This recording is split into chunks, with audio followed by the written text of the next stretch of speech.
On this video, I'm going to show you the things that lots of drivers do every day, but you can actually fail for on your driving test. So let's get into it. So one of the main things that a lot of people do that you can actually fail for on your test is just drive without checking properly. So a lot of drivers will do just a mirror check here, and then a mirror check there, and then they'll come out of the space. You will fail for that because you haven't checked your blind spots. What you need to do is check from your left blind spots, because we're starting on the left and we're moving over to the right. Check over your left, check your mirrors, check outside the main screen, check through this mirror, and then check over your shoulder as well.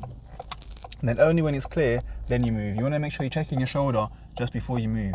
So this person's giving me a bit of space. Thank you. And I'm still checking over and checking my mirror as well. So it's not good enough just to do a mirror check. You want to be checking over your shoulders too. Another thing that a lot of people fail for, or that a lot of people do on the driving normally, is they'll stop too far on a zebra crossing. They might stop over the crossing or on the crossing. You can actually fail for this. If you're blocking people from crossing the road, you will fail the test. To avoid that, so when I've stopped here, I can see the edge of the zebra crossing is underneath my wing mirror. And I'm also going to make sure that I check before I move on again. Because if I moved while that lady's trying to cross, that would be a serious fault. So buses coming out of bus stops have priority when they signal. And if you can stop, you should actually stop. So you see that car's just going around the bus. If you do that on your test, you can actually fail for that. What you want to do, make sure if you see a bus signaling and you haven't gone around them yet, if you can stop safely, you should stop and let them join the traffic. Otherwise, if you go past them while they've got their signal on and they're trying to come out, that could actually get you a serious fault on your test. So cutting the corner or turning too early into a side road is something that you see people do all the time. So turning too soon like this and going a bit on the wrong side of the road, loads of drivers do this, but you don't want to be doing that on your driving test because that could actually make you fail.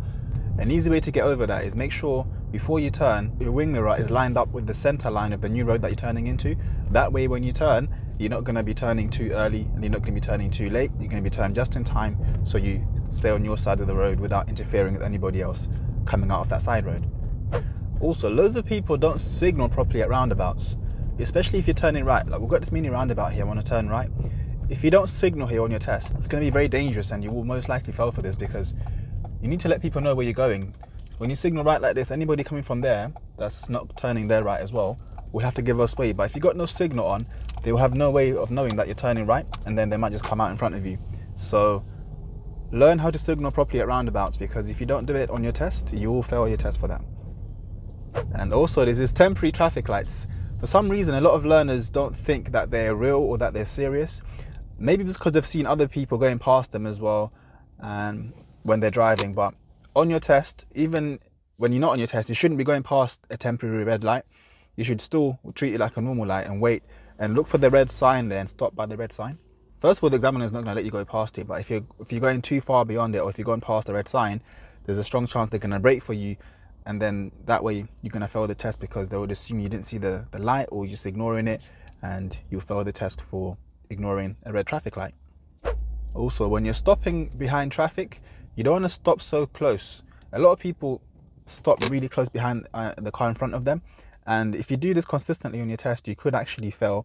Or if the person in front of you rolls back a bit towards you and you're too close to them, that could also get you a fail as well. What you should do really is, when you're stopping, is make sure you're stopping far enough away that you can see their tires touching the ground or touching the tarmac.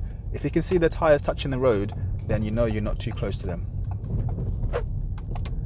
So junctions are where most people fail their test. When you see a lot of people driving that have already got the license, a lot of the times people will come out and make somebody wait for them or force somebody to slow down. If you force anybody to slow down when you're coming out of a junction, or make them change direction because of your actions, you're going to fail the test for that. So to prevent that from happening, whenever you're at a junction and you're trying to come out, if you think you're going to make somebody slow down, don't come out. Just wait until it's safe. You're better off being safe than sorry. A lot of people think they are taking too long when they're actually not. They just need to wait a bit longer and be safe, and that way you're not going to fail the test.